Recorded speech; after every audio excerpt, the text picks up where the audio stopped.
بسم اللہ الرحمن الرحیم۔ السلام علیکم ورحمۃ اللہ وبرکاتہ۔ الحمد للہ والصلاة لنبیہ محمد وآلہ وصحبہ اجمعین، اما بعد۔ حاضرین و ناظرین، یہ درس قرآن نمبر 277 ہے، 277، اور آج سورہ آل عمران کی 2 آیتوں کی تلاوت و تشریح کی جائے گی، آیت نمبر 96 اور 97، 96 and 97۔ اعوذ باللہ من الشیطان الرجیم، بسم اللہ الرحمن الرحیم۔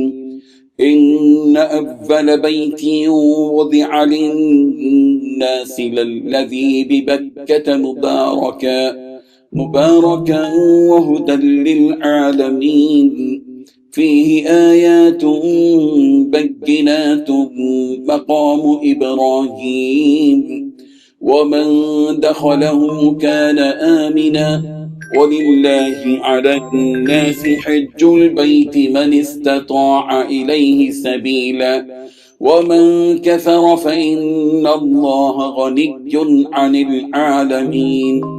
صدق اللہ العظیم۔ لفظی ترجمہ یوں ہے، ان اول بیت، بلا شبہ پہلا گھر، وضع جو مقرر کیا گیا، للناس لوگوں کے لیے، للذی ببکہ البتہ وہ ہے جو مکے میں ہے، مبارکن بڑی برکت والا، وہ ہدا اور ہدایت ہے، للعالمین جہانوں کے لیے، فیہ آیات اس میں نشانیاں ہیں، بینات واضح، مقام ابراہیم مقام ابراہیم وغیرہ، ومن دخلہ اور جو کوئی اس میں داخل ہوا، کان آمنا وہ ہو گیا امن والا، وللہ اور اللہ ہی کے لیے ہے، علی الناس لوگوں پر، حج البیت بیت اللہ کا حج کرنا، من استطاع جو کوئی طاقت رکھے، الیہ سبیلا اس کی طرف راستے کی، ومن اور جس نے کفرا کفر کیا، انکار کیا، فإن اللہ پس بے شک اللہ غنی بے نیاز ہے، عن العالمین سارے جہانوں سے۔ ترجمہ یوں ہے، حقیقت یہ ہے کہ سب سے پہلا گھر جو لوگوں کی عبادت کے لیے بنایا گیا، یقینی طور پر وہ ہیں جو مکے میں واقع ہیں، اور بنانے کے وقت ہی سے برکتوں والا، اور دنیا جہاں کے لوگوں کے لیے ہدایت کا سامان ہے، اس میں روشن نشانیاں ہیں، مقام ابراہیم ہے، اور جو اس میں داخل ہوتا ہے امن پاتا ہے، اور لوگوں میں سے جو لوگ اس تک پہنچنے کی استطاعت رکھتے ہوں ان پر اللہ کے لیے اس گھر کا حج کرنا فرض، اور اگر کوئی انکار کرے تو اللہ دنیا جہاں کے تمام لوگوں سے بے نیاز ہے۔ ان 2 آیتوں میں 6 باتیں بتلائی گئی ہیں۔ پہلی بات، سب سے پہلا گھر جو لوگوں کے لیے بنایا گیا، یقینی طور پر وہ مکہ مکرمہ میں واقع ہے۔ دوسری بات، بنانے کے وقت ہی سے برکتوں والا، اور دنیا جہاں کے لوگوں کے لیے ہدایت کا سامان۔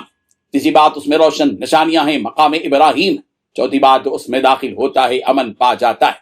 پانچویں بات، لوگوں میں سے جو لوگ اس تک پہنچنے کی استطاعت رکھتے ہوں ان پر اللہ کے لیے اس گھر کا حج فرض ہے۔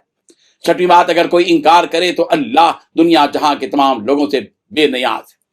بزرگان محترم، دنیا کا وہ سب سے پہلا گھر جو ساری انسانیت کے لیے تیار کیا گیا، اس کی پہلی خصوصیت یہ ہے کہ یہ خالص ایک اللہ کی عبادت کے لیے بطور عبادت گاہ تعمیر کیا گیا، وہ بیت اللہ ہے جو عرب کی سرزمین کے مقدس شہر مکہ مکرمہ میں واقع ہے۔ اس گھر کی دوسری خصوصیت یہ ہے کہ یہ برکتوں سے سرشار ہے، اور تیسری خصوصیت یہ ہے کہ دنیا جہاں کے سارے ہی لوگوں کے لیے ہدایت، رہنمائی اور رہبری کا ذریعہ اور سبب ہے۔ حضرت عبداللہ بن عمر رضی اللہ عنہ اور دیگر کئی صحابہ کرام رضی اللہ عنہم کی رائے یہ ہے کہ حضرت آدم علیہ السلام نے سب سے پہلے بیت اللہ کی تعمیر فرمائی۔ دنیا کے سب سے پہلے انسان نے دنیا میں اللہ کی عبادت کے لیے سب سے پہلے گھر کی تعمیر کی۔ بہقی کی روایت کے مطابق حضرت عبداللہ بن عمرو بن عاص رضی اللہ عنہ سے روایت ہے کہ رسول رحمت صلی اللہ علیہ وسلم نے ارشاد فرمایا کہ حضرت آدم و حوا علیہ السلام کے دنیا میں آنے کے بعد اللہ تعالیٰ نے جبرائیل امین کے ذریعے ان کو یہ حکم بھیجا کہ وہ بیت اللہ کی تعمیر کرے۔ جب تعمیر ہو گئی تو انہیں حکم دیا گیا کہ وہ اس کا طواف کریں، اور ان سے یہ کہا گیا کہ آپ اول الناس یعنی دنیا کے سب سے پہلے انسان ہیں، اور یہ گھر اول بیت وضع للناس یعنی سب سے پہلا گھر ہے جو لوگوں کے لیے مقرر کیا گیا ہے۔ حضرت آدم علیہ السلام کی بنائی ہوئی یہ تعمیر حضرت نوح علیہ السلام کے زمانے تک باقی تھی. حضرت نوح علیہ السلام کے زمانے میں طوفان آیا تو یہ عمارت منہدم ہو گئی اور اس کے نشانات مٹ گئے. اس کے بعد حضرت ابراہیم علیہ السلام نے انہی بنیادوں پر دوبارہ تعمیر کی. پھر ایک مرتبہ کسی حادثے سے یہ بھی منہدم ہو گئی تو قبیلہ جرہم کی ایک جماعت نے اس کی تعمیر کی. پھر منہدم ہو گئی تو عمالقہ نے تعمیر کی, اور پھر منہدم ہوئی تو قریش نے اس کی تعمیر اسی بنیاد پر کی جس کی بنیاد حضرت ابراہیم علیہ السلام نے رکھی تھی. اور اس تعمیر کے موقع پر رسول اللہ صلی اللہ علیہ وسلم موجود تھے اور آپ نے بھی اس تعمیر میں حصہ لیا.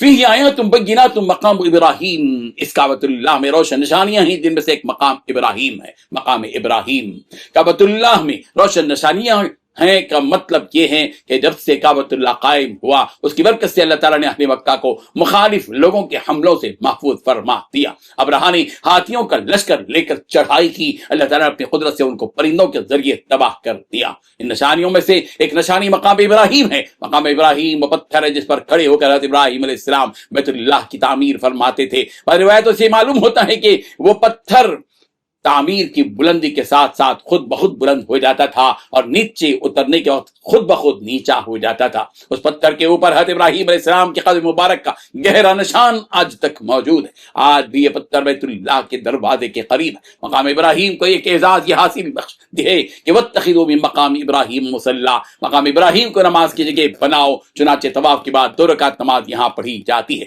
ومن دخلہ کان آمنا, جو شخص اس بیت اللہ میں داخل ہوا اس کو امن مل گیا کہ جو کعبۃ اللہ میں ہو اس کو نہ قتل کیا جائے گا اور نہ ہی وہاں اسے سزا دی جائے گی. وَلِلَّهِ عَلَى النَّاسِ حِجُّ الْبَيْتِ مَنِ اسْتَطَاعَ إِلَيْهِ سَبِيلًا, جو مسلمان بیت اللہ تک پہنچنے کی قدرت و طاقت رکھتا ہے اس پر زندگی میں ایک مرتبہ حج کا ادا کرنا فرض قرار دیا گیا. اور یہ حج صرف اور صرف اللہ کی رضا کے لیے ہو, جس کی شرط لگائی گئی کہ جو شخص فریضہ حج کا انکار کرے گا اور اس کو فرض نہیں سمجھے گا اسے جان لینا چاہیے کہ اللہ تعالیٰ دنیا جہاں کے تمام لوگوں سے بالکل بے نیاز ہیں, وہ کسی کا محتاج نہیں ہے.